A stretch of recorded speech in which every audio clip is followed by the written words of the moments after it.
어른들도 환경에 따라 하루를 어떻게 보내는지가 아주 중요합니다. 한 공간에 책상과 침대가 같이 있다면 책을 읽다가 잠이 오면 바로 누워서 자버리겠죠. 그래서 저는 책을 읽을 때는 따로 카페를 간다든지 식탁에서 많이 읽습니다. 성인도 환경의 영향을 많이 받는데 우리 어린아이들은 어떨까요? 특히 영유아들에게 환경은 엄청난 영향을 준다는 연구 결과도 많이 있습니다. 제가 아이들이 지금 중1 초호지만 거실을 공부방처럼 만든 이유가 환경적으로 공부 분위기를 만들어주기 위함이었고 결과는 성공적이라는 생각이 듭니다. 거실에 TV를 없애고 그 자리에 책상을 나란히 놓았을 때 아이들이 생각보다 받아들이는 것을 쉽게 했습니다. 온전하게 방을 휴식 공간으로 활용하면 아이들에게도 구분이 되니 심리적으로 안정을 취할 때나 사생활 보호적인 면에서 좋다고 하더라고요. 저희 아이들이 어릴 때 3세 기준으로 예를 들어볼게요. 거실은 모든 책장으로 가득 채웠고요. 모든 벽면은 벽보로 가득 채웠습니다. 복도는 전지를 붙여두고 아이들이 언제나 그리고 싶은 그림을 그리거나 글을 쓰게 했고요. 유리창에는 글라스펜을 활용하여 아이들이 선생님 놀이나 그림 그리기를 했으며 자석보드 칠판을 활용하여 다양한 활동을 했습니다. 오감에서 가장 중요한 시각적인 부분을 아이들에게 완전한 환경으로 만들어 주려고 노력했습니다.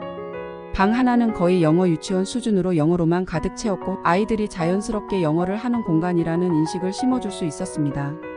저는 아이들이 영어를 하거나 다른 언어를 할 때 다른 분들이 타고났다는 말을 많이 들었습니다. 저희 부부는 뛰어난 두뇌를 가지지도 않았고 평범한 부모입니다. 그만큼 환경적인 영향을 아이들이 많이 받았다고 할 수 있습니다. 다행스럽게도 저와 남편은 TV 보는 걸 아이들에게 보이지 않았고 별로 좋아하지 않았습니다. 대부분의 시간을 아이들과 외출을 하거나 함께 책을 읽어주거나 교구 등을 활용하여 매일 놀아주고 아이들이 신체활동과 자연환경을 많이 접할 수 있도록 했습니다. 한글을 떼기를 일부러 하지 않았지만 아이들이 스스로 할 수 있었던 것은 다양한 단어 카드로 집안 곳곳에서 사물과 매칭하는 걸 자연스럽게 했습니다.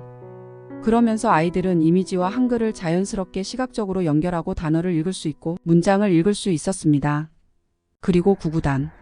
아이들이 구구단을 할 때 엄청 외우기를 시키는데요. 저는 구구단을 복사한 후 집안 곳곳에 코팅을 해서 붙여두었습니다. 변기 앞 양치질할 때 볼 수 있는 거울 앞 식탁 위 현관문 아이들 침대 옆 시각적으로 자주 눈에 익힐 수 있게 했을 뿐입니다. 그러면 아이들은 2단 3단을 눈으로 익히면서 자연스럽게 외웠습니다. 이런 환경 노출은 아이들이 갑작스럽게 어려워지는 부분에 대한 부담감을 최소화할 수 있습니다. 억지로 강제로 외우게 하는 것이 아닌 환경적으로 자연스럽게 노출을 하는 것이 가장 중요합니다. 아이들에게 시간적인 여유를 주는 것입니다. 학습적으로 자기주도적 공부를 하기 위해서는 공부에 대한 정서를 좋게 해주는 것은 중등, 고등을 가서도 중요합니다. 어릴 때 누가 시켜서 하는 것이 아닌 환경적으로 당연하게 하는 분위기를 만들어주면 됩니다. 우리가 면학 분위기가 좋은 학군지를 이사 가려고 하는 이유를 보면 알 수 있겠죠. 모두가 학군지로 갈 수는 없습니다. 하지만 어딜 가도 환경적으로만 잘 만들어주고 부모님의 노력이 있다면 학군지에서 스트레스를 받는 것보다 훨씬 아이들이 밝고 건강한 정신으로 행복한 삶을 살아갑니다.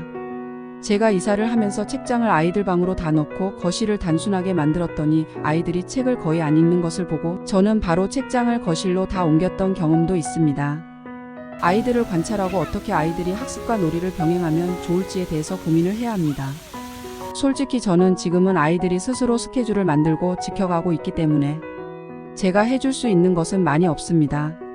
아이들이 어릴 때 환경적으로 공부 분위기를 만들어주고 책을 좋아할 수 있도록 도서관에 자주 가고 함께 책을 읽어주고 교육서에 대한 공부를 했던 것이 가장 큰 힘이 되지 않았나 하는 생각이 듭니다. 환경이 습관을 만들고 습관이 그 사람의 정체성을 만들어갑니다. 아이들은 이런 과정을 통해서 자신의 정체성을 가지고 발전합니다. 오늘은 아이의 방을 점검해보고 아이와 함께 상의한 후 환경적인 변화를 함께 이야기해보는 것은 어떨까요? 위에 글을 정리하자면 어른들도 환경에 따라 하루를 보내는 방식이 달라질 수 있다. 어린이는 환경에 더 많은 영향을 받는다. 어린 시절 접하는 자극과 경험이 내 발달에 큰 역할을 한다. 자녀의 교육을 위해서는 적절한 환경 조성이 매우 중요하다. 자녀의 교육을 위한 좋은 환경 조성 방법으로는 정리정돈, 책 읽는 습관, 규칙적인 생활 습관, 다양한 체험 기회 제공, 부모의 관심과 지원 등이 있다. 각 가정의 상황과 취향에 맞게 적절한 방법을 선택해야 한다.